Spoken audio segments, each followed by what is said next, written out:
I was 18 years old when I got married. I belonged to a very conservative family, a Baloch family, where good daughters never say no to their parents.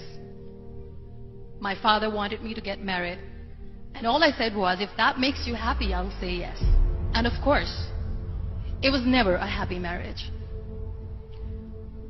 Just about after 2 years of getting married, about 9 years ago, I met a car accident. Somehow my husband fell asleep and the car fell in the ditch. He managed to jump out, saved himself. I'm happy for him. But I stayed inside the car and I sustained a lot of injuries. The list is a bit long. Radius ulna of my right arm were fractured. The wrist was fractured. Shoulder bone and collarbone were fractured. My whole rib cage got fractured. But that injury that changed me and my life completely was the spine injury. Many people came to rescue. They gave me CPR. They dragged me out of the car. And while they were dragging me out, I got the complete transection of my spinal cord. Those 2.5 months in the hospital were dreadful.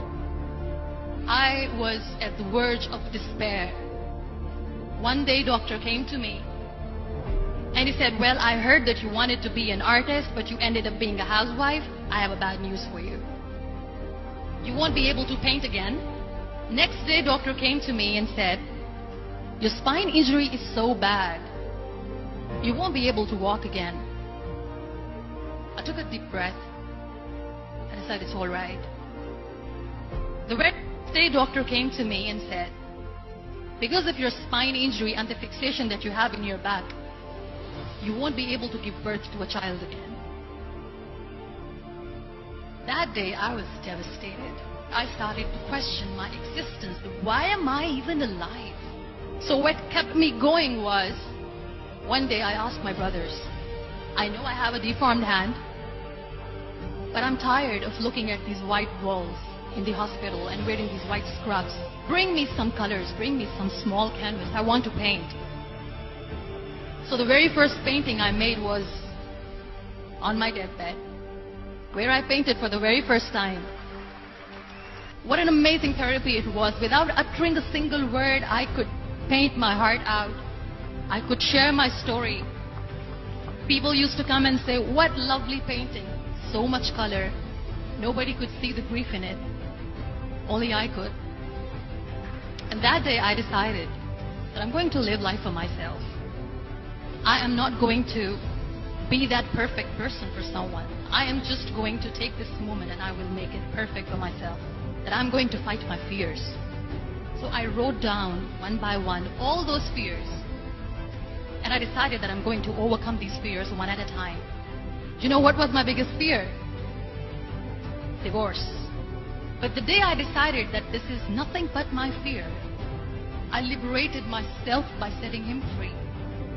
And I made myself emotionally so strong that the day I got the news that he's getting married, I sent him a text that I'm so happy for you and I wish you all the best.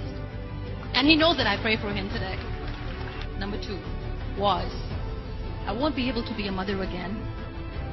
And that was quite devastating for me. But then I realized there are so many children in the world, all they want is acceptance. So there is no point of crying, just go and adopt one. And that's what I did. I gave my name in different organizations, different orphanages, and I waited patiently. 2 years later, I got this call from a very small city in Pakistan. I got a call and they said, are you Muniba Mazari? There is a baby boy and would you like to adopt? I could literally feel the labor pain. I said, yes, yes, I am going to adopt him. I am coming to take him home.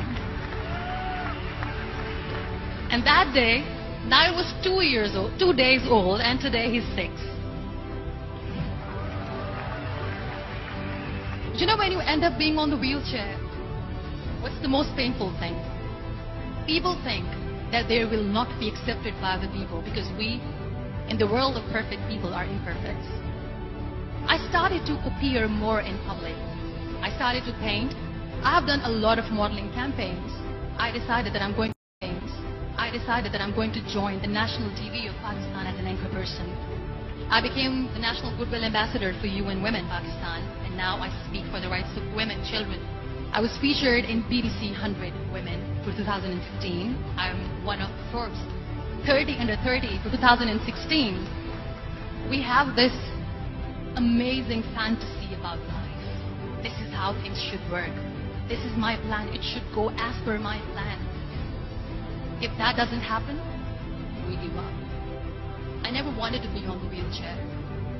Never thought of being on the wheelchair. This life is a test and a trial, and tests are trials are never supposed to be easy. So when you're expecting ease from life, and life gives you lemons, then you make the lemonade, and then do not blame life for that. It is okay to be scared. It is okay to cry. Everything is okay, but giving up should not be an option. They always say that failure is not an option. Failure should be an option, because when you fail, you get up, and then you fail, and then you get up, and that keeps you going. Embrace each and every breath that you are taking. Celebrate your life. Live it. Don't die before your death.